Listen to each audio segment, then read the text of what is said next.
Hey, hey, hey, good morning, good morning, good morning. It's your favorite person. It's me, Christy, and I'm here today with the Tuesday Tea with me. We are on a new book, so come on in, get your share on, tag your favorite friends that are in business. And here's the great thing about this Tuesday Tea and the next 12 Tuesday Teas. We're going to be talking about positive leadership. So if you are a leader of your life, then you should be here. If you are a leader of others in business or in social groups or in any kind of area, if you are a leader in your family, a leader of your children, a leader of life in general, which you should be, or you want to have a positive leadership role in any of those categories, then you should be here. So tag someone, shout someone out should be here, and I am going to get my share on. We are coming from the book. It's a new book. The book is The Power of Positive Leadership. So I need to get my share on, my shout out on. I see that Facebook has already done that. So let me do the same. I need to share this to a group with my business partners.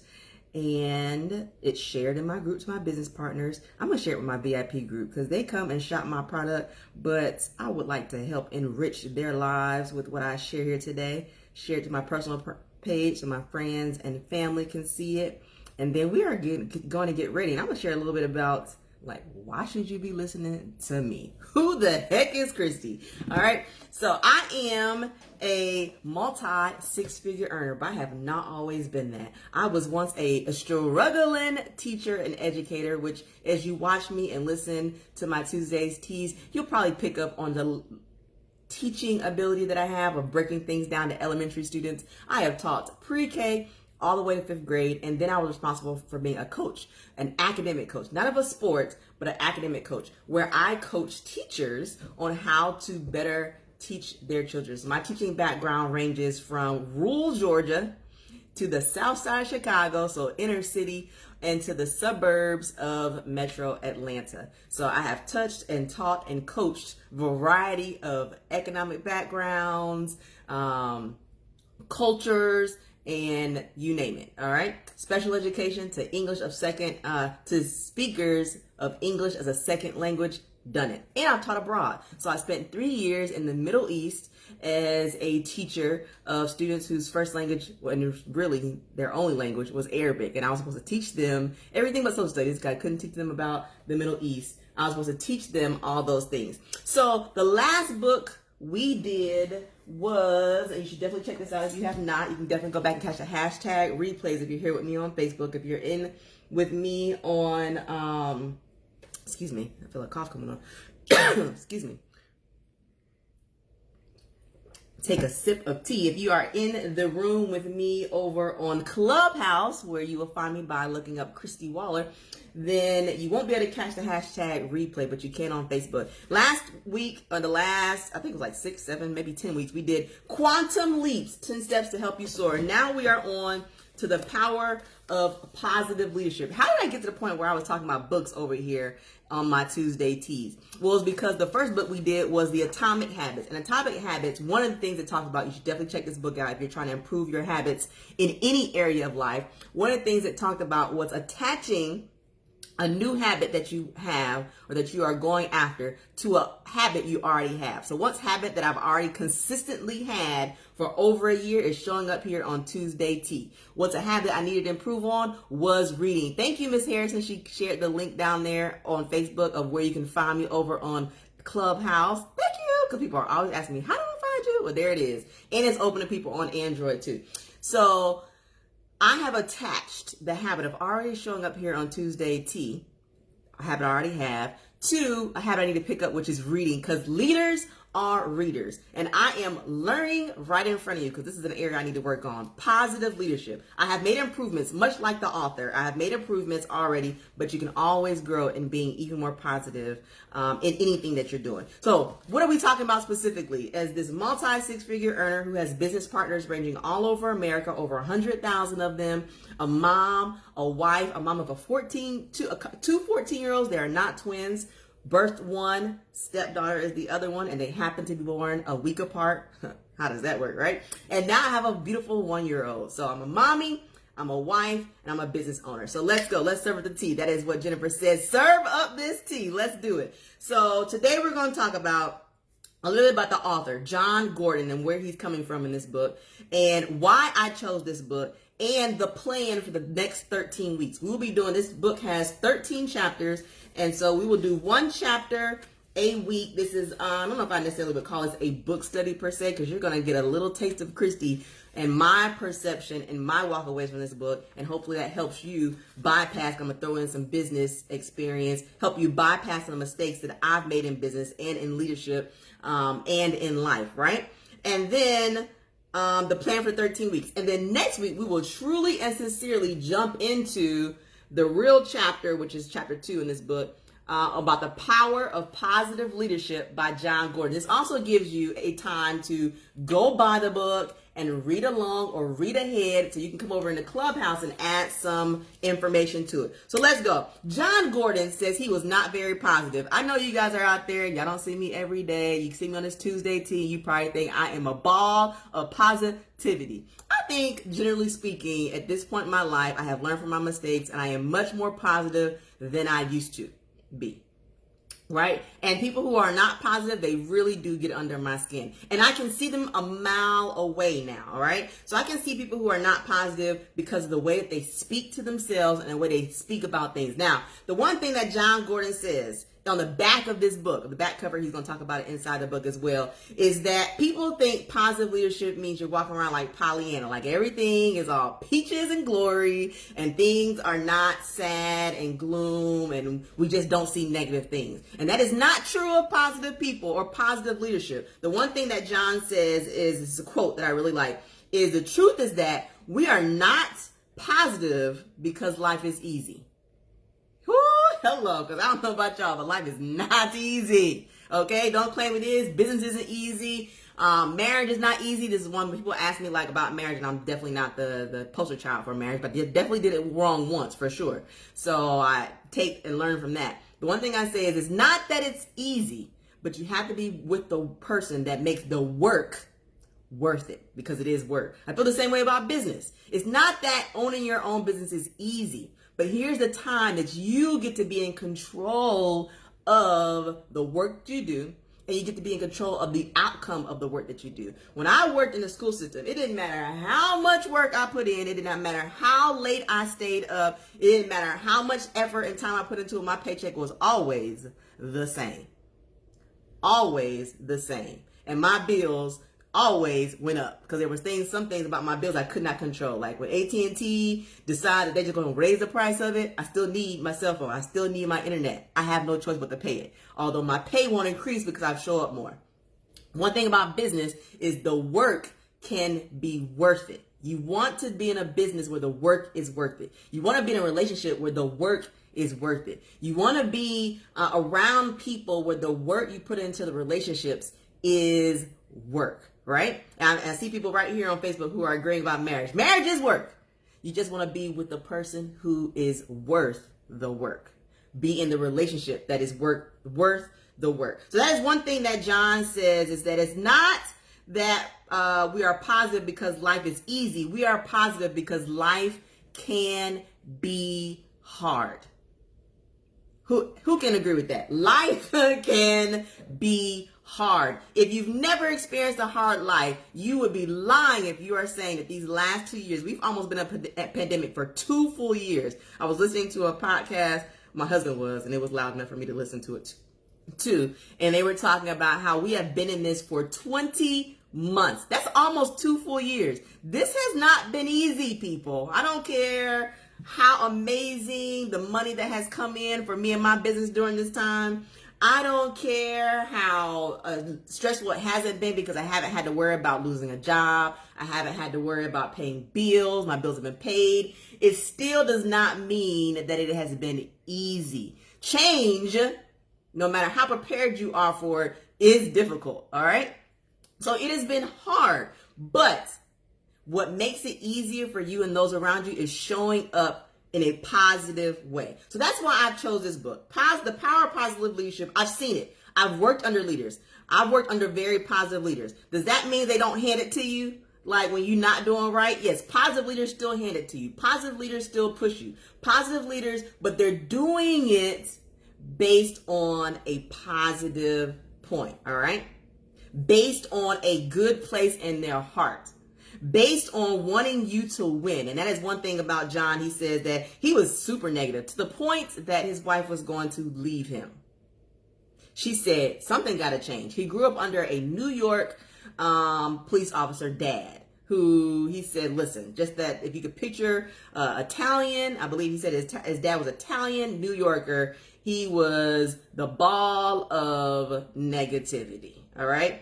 And people will roll their eyes thinking you have to be positive all the time, but it's not. We're all going to face numerous challenges. We're all going to face negativity. But I know for a fact that because I show up for my team being positive, I just got over COVID. Did you know it? I could have showed up all doom and gloom, but I still showed up for my team. Now, I didn't pack any of the accessories. If anybody's out there worried, I had an assistant do that. My hands were not on it. And I tested negative yesterday. Woohoo! For the win. Tested negative for COVID. So I made it through. My household is okay. Knocking on some wood, we stay that way. All right. But I still showed up positive. I didn't say what I couldn't do, why I couldn't do it. It was positivity. Do you understand that being positive, period, plays a role in your health? We're going to talk about it. We're going to talk about it. It's like the placebo effect. I know you guys, and if you haven't, let me share with you some things that I've heard about the placebo effect. And the placebo effect is where if I give you something, right, a pill, and I say this pill is going to make you feel better, and I give that empty pill to like 20 people, and then I give the real pill to 20 people. There's going to be a percentage of those 20 people who got the fake pill who are going to get better just because they believe that what they were given is going to work. So let's just say this positivity thing is a fluke. If you just believe that being positive is going to make a difference in your life and the people's life around you, then guess what it's going to do? Make a difference in your life and the people's life around you. That is the matter of your mind. That is how much power your mind has over your body and what you do. I popped all kind of vitamins before, during, and after. But I believed that those vitamins before, during, and after me having COVID was going to make a difference. If for no other reason, that belief is going to make a difference. So starting this book about the power of positive leadership literally is going to be a mindset for these next 13 weeks. Every Tuesday for these next 13 weeks, we're going to show up here and we're going to talk about the power of positivity. If you haven't bought the book, I'm going to go ahead and go through the titles of these chapters. From negative to positive is what we're talking about today. Then next week is going to be real positive. Oh, the real positive, because I don't know about you, but you know someone out there, not you, not your neighbor, but your neighbor's neighbor who'll be faking the positivity.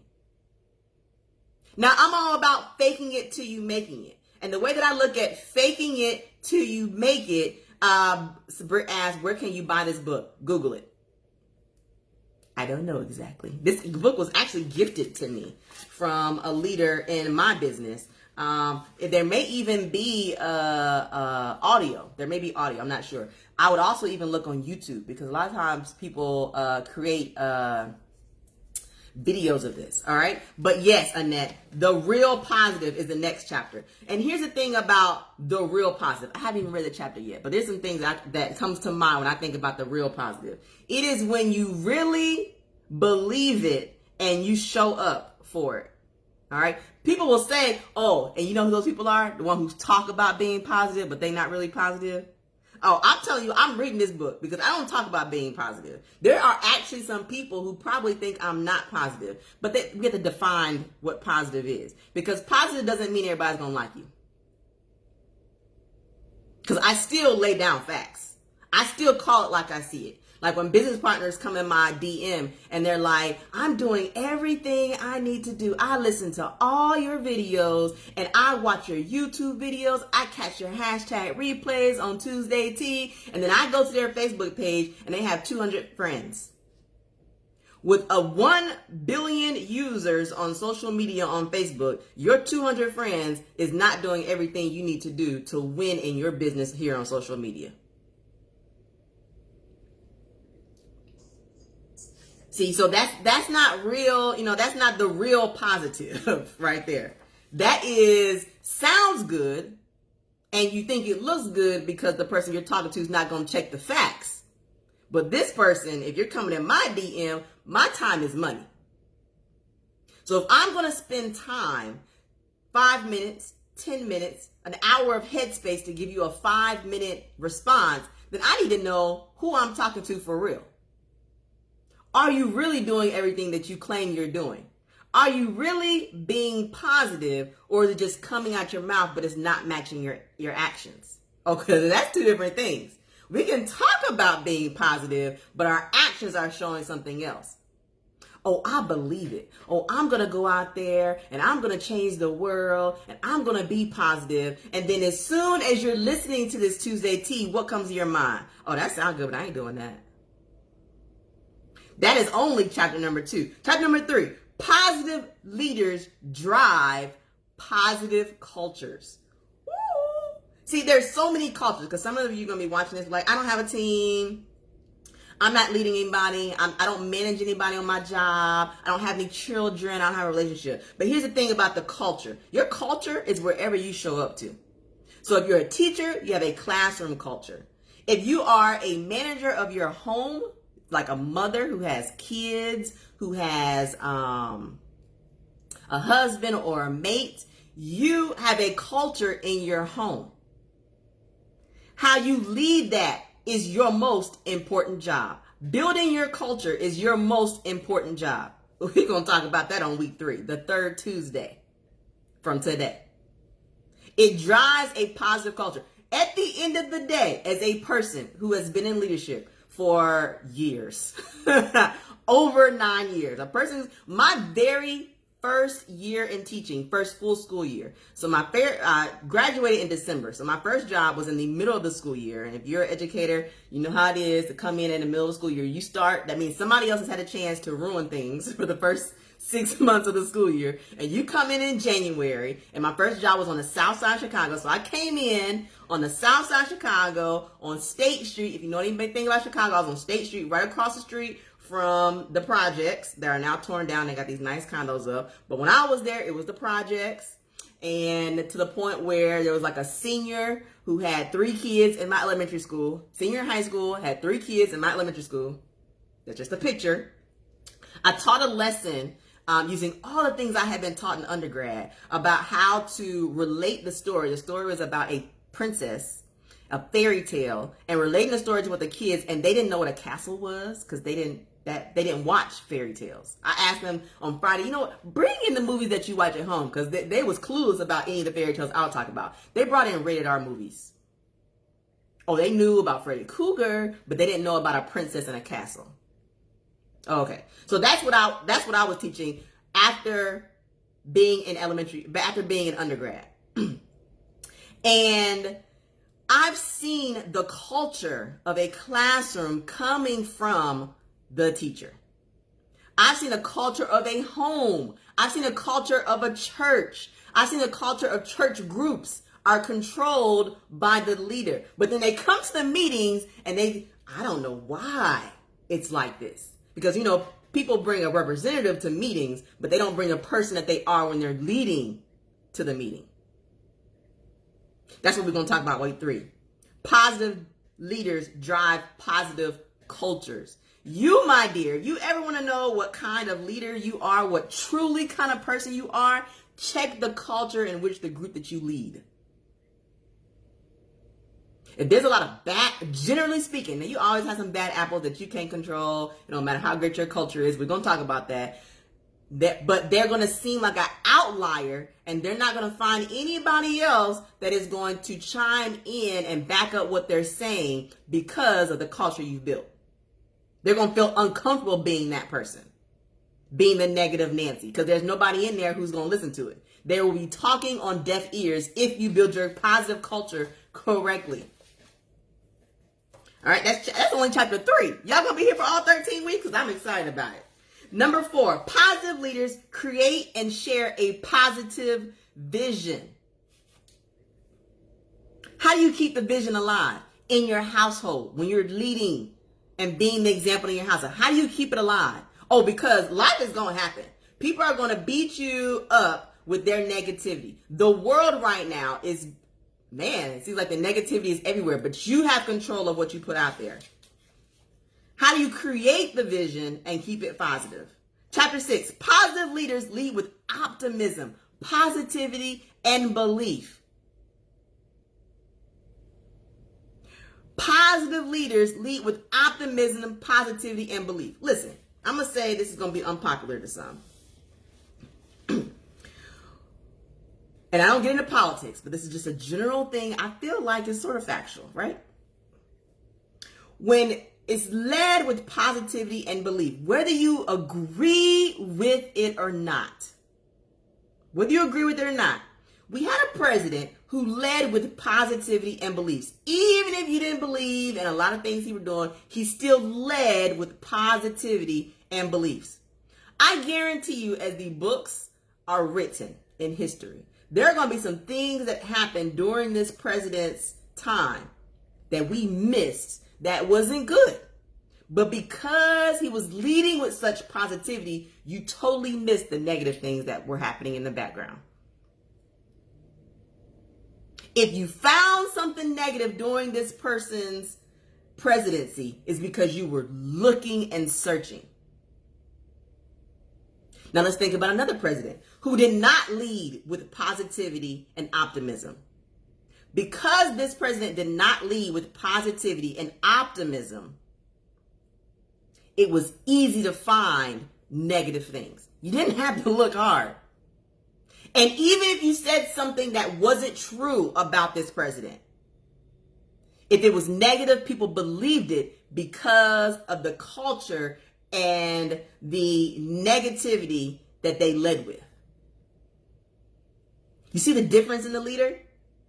Because one leader, whether you agree with this leader or not, or how they did things, I feel like we can agree that they led with positivity and belief. That's what they ran on. It was the 4 years of hope. That because they ran under and led with optimism and positivity, since chapter 5, because they led and ran with positivity and belief, that if they did something negative, you had a whole group of people who were ready to pounce on you because of so much hope and positivity they put out there. Just imagine that as a leader. I might be that leader because I lead with such positivity and such optimism that when there's somebody in the room who got something bad to say, people like, I'm not saying it ain't true. This is what they're going to say. I'm not saying what you're saying is not true. But why are we going to focus on the one negative thing when there's so much positivity she puts out there? I know you've been around somebody like that. It's not that the person is perfect, but when they put out such optimism and such positivity, that why spend time thinking about some of the negative things that you may not agree about when there's so much positivity that the person puts out there? This is how people get put on a pedestal in life, not because they're perfect, but because why look at the wrongs that everybody has and point fingers at the negative things that is true of all human beings when this person is already putting out so much Don't you want to be that person? When death is a part of life, right? When people pass away and you're at their funeral, it's not there's somebody in the back of the room who's like, I don't know how they gonna say all this. They did it. They cheated. They had an extra kid on the side. They did this. I mean, think of all the greats. Martin Luther King and came about how he was cheating on his wife. Do we talk about that? How dare you talk about the human negative things that he did when there was such a list of positivity and optimism that this person created in the world surrounding them? What do you want your tombstone to say? What do you want people to remember about you? That's only chapter 5. Chapter 6, positive leaders confront, transform, and remove negativity. The first part of this chapter is your positivity must be greater than all negativity. Woo, child. I'm going to drink some tea on that one. Y'all better come in here for chapter 6. Your positivity must be greater than all negativity. I say this all the time. People are like, ooh, I want to be in your position. I want your multi-six figures. I want a team like you have. I want that success. Do you know, with all these things, not just in the seat that I'm sitting in, but all the people that you said, that you watch, that you want what they have, you want the position that they're in. You have to understand, with all these great things comes so much negativity. And you have to muster up so much positivity that it is greater than all the negativity that's going to come your way. Now, this is true for any position you are in. All right? Don't just look at this. I'm going to say this over and over as we go through these chapters. Don't just look at positive leadership being positive in a position of work, being a leader in a position of work. Like, think about this in the head of a mother. Think about this in the leader of your family. Because we know how family do. They worse than coworkers. They will bring up all the stuff that you used to do, all the bad decisions you used to make. And amongst all that negativity they're throwing your way, you still should show up positive. And here's the thing I like about this chapter. Leaders confront. Oh, good leaders, you can't just sit back and see it and not confront it. That is the difficulty. Oh, I'm telling you. You just want to turn a blind eye and be like, you know what? If I just ignore all this negativity over into this corner, then and keep putting out positivity, then I can just ignore it. Oh, no. I'm going to tell you from experience that ignoring it can become a cancer in your culture.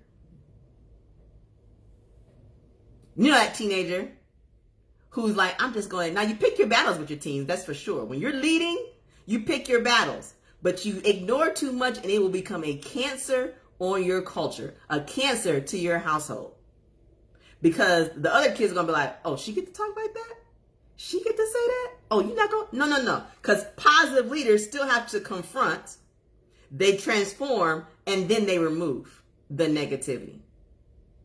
Sooner or later, that's one of the parts of chapter 6. Sooner or later, my dear, you are going to have to confront, transform, and remove. That's only chapter 6. I'm telling you, this book right here. Somebody asked, what book am I talking about? I am talking about The Power of Positive Leadership, John Gordon. I wanted to make sure I laid this out, this first video, so that you understand we're about to get into these next 13 weeks. Because the title, The Power of Positive Leadership, sounds so Pollyannish, sounds so like, oh, we're going to be doing some kumbaya-ing. Oh, no, we're going to touch on some things right here. For real. Over these next 13 weeks. And I think this is great because this should end around December 15th, which is when I take some time off. So the end of December, I will be kumbayaing, not here with you. I will be getting ready for the new year. And I think this is a great way to walk into the new year about the power of positive leadership. Chapter 7, because there's 13 of these babies. Positive leaders create united and connected teams. Team beats talent when talent isn't a team. Oh, there's a team with that one right there. Ooh. Team beats talent when talent isn't a team. Baby, I got a team behind me. I have some winners in my corner. There are some people out there who are more talented than old Christy. But their single talent can't beat out my team.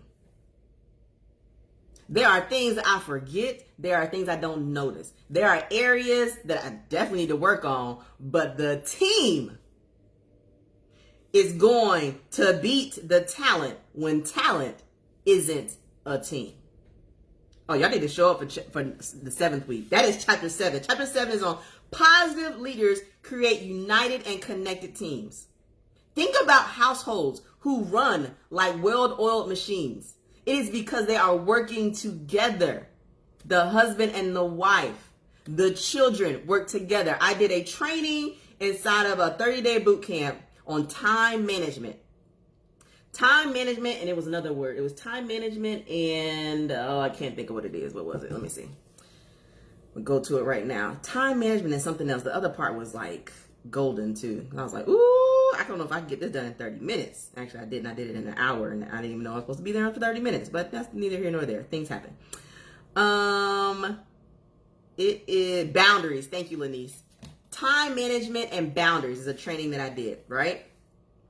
And the one thing I talked about in time management is everybody in your household being on the same page as a business owner. If you're a business owner, your team talent, your household is your team, will beat out one person because that one person who's talented in your household, like let's say, we'll give me for example. I'm the talent, all right? When it comes to building a business in my household, that's my strength, right? Out of the rest of the members of my household. My talent in building a business can become heavy, very heavy, if I am not working as a team in my household. A team player. Husband brought Christy to the table like, listen, these are some things we need to work on. In this, I'm carrying this, have no problem. He plays his part, I play, but I wasn't playing my part. All right. And so we sat down, we were organizing things. And in 1 week, our team as a household has thrived just by making a couple of changes. And as a result, I had the highest week of sales in my business by just taking care of that one part. Getting my house in order and having everybody on board as a team reflected in my sales growing. I mean, I looked at things. I can't account for other ways that what I did this week actually made an impact on my sales, other than my household team was more of a team based on the changes that we made. So everybody has to be on board. This is part of being a pot, because I could have came at me and like, I ain't changing what? This working for me. Like, y'all need to adjust. What are you talking about? You ain't changing nothing. But I didn't. I came with a positive, as the leader of my business and as one of the leaders of our household, I came with a positivity. That's only chapter 7, y'all. Number 8, positive leaders build great relationships and team. One of the parts of this is love is the greatest leadership principle on the planet. Love is the greatest leadership principle on the planet. Just think about it. There have been people who have come to you over your life, who have come to you in love about changing something that you weren't in agreement with, or you knew it needed to be changed, but change, you hit it. Like, I don't want to do that. I don't want to change that. I've been doing this for years. I said my parents used to hate this because they'd be like, I've been doing this for years. I'm like, just because, and this was, I was like in middle school when I said this, and I carried this through like my whole life. Just because you're doing it for years don't mean you've been doing it right. Oh, my parents used to hate that. But it makes perfect sense to me. Like, people always throw up what they've been doing for years as if just because you've been doing it for years makes it okay. You could be doing things for years wrong. Don't be like, I've been doing this for 20 years. And what do you have to show for this for 20 years? Because I know people who've been doing it for less amount of time and have made bigger gains. So just because you've been there showing up for all these years don't mean it's worth me listening to. Like, I need receipts. Based on you doing this for 20 years, what has it gained you? That's not what I'm trying to gain in 20 years. I want to be 3 times that in 20 years. So your 20 years doesn't really hold much for me. It's a dry. My parents hated it. They hated it. But I've always been a thinker. And I'm just like, throwing out the amount of time you've been doing it don't really hold up for me. What will hold up, though, is knowing that what people are coming from is coming from a place of love. And that is what they're going to talk about in 8. There's only one way. Like, communication builds trust. That's also in chapter 8. Positive leaders build great relationships in teams. And communication builds trust. Help your team become unstoppable. Number 9. Positive leaders pursue excellence. Ooh, the first part of this one. Humble and hungry. We talked about being hungry, didn't we? Oh, if you weren't here with me for the last book we read on Quantum Leaps, this short book right here, you should go catch it. It's Quantum Leaps by Gloria Mayfield Banks. 10 Steps to Help You Soar. In this book, we talked about hustle and hunger. Here's the one thing about great books and being a reader is you will hear themes repeated, because people who are of a certain level of excellence and success do the same things, people. This isn't rocket science.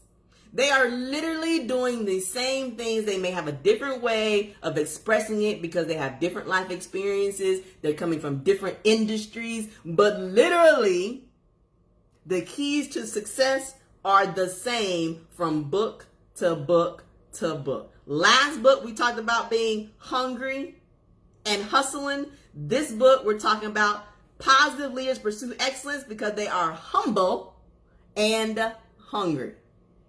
Listen, put that on my tombstone. Humble and hungry. Oh, I take a piece of humble pie, but it does not stop the hunger. I'm going to get mine. Humbly speaking. Demanding without demeaning. Demanding without demeaning. Now that, chapter 9 is, what else? That's me right there.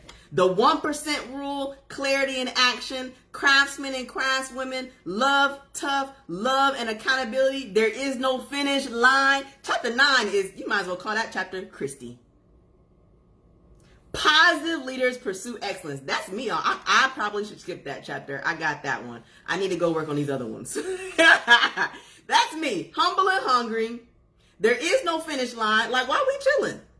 Okay, you don't hit your goal, but you're just going to leave that money on the table? I don't even believe in that. Demanding. Oh, because leaders. Like, what? Let's show up. But not demeaning. Love and accountability. I love you. But what did you get done? Because I love you, I need to know what you got. Oh, you didn't do nothing last week? We don't have nothing to talk about. I will catch you on the following week when you've done something. Love and accountability. Oh, not chapter 9 is my chapter. Number 10, positive leaders lead with purpose. You inspire others to live their purpose. That, to me, that says accountability. Inspiring others to live their purpose. Now, here's the thing about leadership, because when you go for a vision, you go for a goal. And one thing people come to me all the time and they say, how do you motivate people? I don't motivate. I say I inspire. But in chapter 10, which is what I'm sure this is saying, what I believe it's saying, but we're going to go through and read together, is when you inspire others to live their purpose. It's chapter 10. Positive leaders lead with purpose, but you inspire people to live their purpose, not your purpose. So if you say you want an extra $1,000 in a month, then I'm going to push you to get what you said you want. And for what purpose? Why is $1,000 so important to you? What do you hope to gain? Go after what you hope to gain and $1,000 will come. Only go after $1,000 and then you'll never get what you hoped to gain. There's a reason why you want the extra money. What do you hope for? And this is how people end up millionaires, billionaires, multi-six-figure earners, making more money than they've ever made in their life, going from $1,000 to $2,000 a month, and then you're like still not happy because, excuse me, you never understood and you never went after the purpose for wanting the extra money. Usually there's a reason why you think the money is going to reduce your stress. So let's go after reducing stress, and then the money will come. You feel like having things paid off is going to change things for you. And then you realize you have things paid off and it didn't change anything. So you have to know the purpose for going after these things. And then once you reach these things, you won't feel defeated. You won't feel like, I just wasted my time because I still got the problem. Deal with the problem. Understand the true purpose behind the reason. Like, people put a money amount or they put certain things in and they reach and they're like, I'm not fulfilled, because you didn't understand your real purpose. Chapter 11, positive leaders have grit. The first part of this chapter is know what you want. That's pretty much what I was just talking about. What do you really want? What is it? For me, I didn't want to be living paycheck to paycheck. It messes. I couldn't be my best self. I couldn't show up as the best Christy because I was always concerned about how things were going to get paid. That stresses me out. I don't like owing people. I like being on top of my stuff. I don't like people. This is just the truth of it. I don't want nobody telling me nothing. I got a job early on because I didn't want my parents telling me. I didn't want my parents buying me the car. I wanted to buy my own first car because I figured if you buy it, you can control it. If I buy it, then I can control it. I didn't want my parents paying for my cell phone bill because if you pay for it, then you can control it. If I pay for it, then that takes away the control. I learned that about me early on. Good or bad, hate it or love it, that pushes me. Okay? And so that is me knowing what I want, knowing why I want. Right. Don't tell me nothing. I didn't want my parents telling me nothing. Good or bad, hate it or love it, I figured if I showed up and worked for it, you can't control it. I can't. And that's what I teach to my daughter. Like, you don't like me controlling it? Then go work. Pay for it yourself. But as of now, at this time, in this moment, I'm paying for it. So I'm saying when you're cutting it off. I'm saying when it's going to be out here and not in your room. I'm saying when your door is going to be open and when your door is going to be closed. You don't like it? Then push yourself to get good grades so you can get a scholarship, so you can move out. And so, like, that's how I operate. If you don't like it, fix it. That's how I came up. I ain't like you telling me, I fixed it. I feel like you don't know what you're talking about. Let me get this degree so I can move up and be your boss. It's a problem. I got a solution for it. So chapter 11 is positive leaders have grit. They embrace failure. Keep doing things the right way. Trust the process. That's chapter 11. And then chapter 12 is lead the way forward. So that's it. I've gone through the chapters. I hope I have sparked a flame about how exciting these next 13 weeks are going to be as we read together The Power of Positive Leadership by John Gordon. There is power in positive leadership. All right. And there's so many things about these. There's certain chapters that I can relate to because that's naturally me. But then as you can tell, if you go back and catch this hashtag replay over here on Facebook, that you realize there's some chapters I wasn't so excited about, right? That's the areas I probably need the most growth in. That's going to require some work for me. All right. So I will see you guys back here next Tuesday. I will be making the events on here on Clubhouse as well as on here on Facebook. So you can say that you're coming and then it'll send you a reminder when we will be here. If you know some people who have talked to you and shared with you about this being an area they want to grow in, please share this overview. This is like the overview of what we'll be talking about the next 13 weeks, and then they can decide for themselves if they want to join us for the next 12 weeks we have coming ahead. We will not be doing the one I know for sure that will not be taking place. Thank you, Pam. This too can be yours for only $25. It comes with a matching pair of earrings, and I have more available. But thank you. I love this one too. You can also invite them to come in here. All right, you guys be blessed, be safe. We can do the whole series here on Facebook. No, so Facebook, the whole series will be here on Facebook, and I am on Clubhouse now. So when you listen to me on Facebook, you can also hear me on Clubhouse. I end this live on Facebook, and we go over to Clubhouse and we talk. And let's see, I have a special guest in here too. She's amazing, and she's up at the top. And I hope she don't leave, because when I see her in this room, you know I'm asking her to talk. So we got a special guest over there. So if you're over here in Clubhouse, you might want to show up. We got an amazing guest. No pressure. So you guys be blessed, be safe, and I'll see you back here next Tuesday. Bye. All right.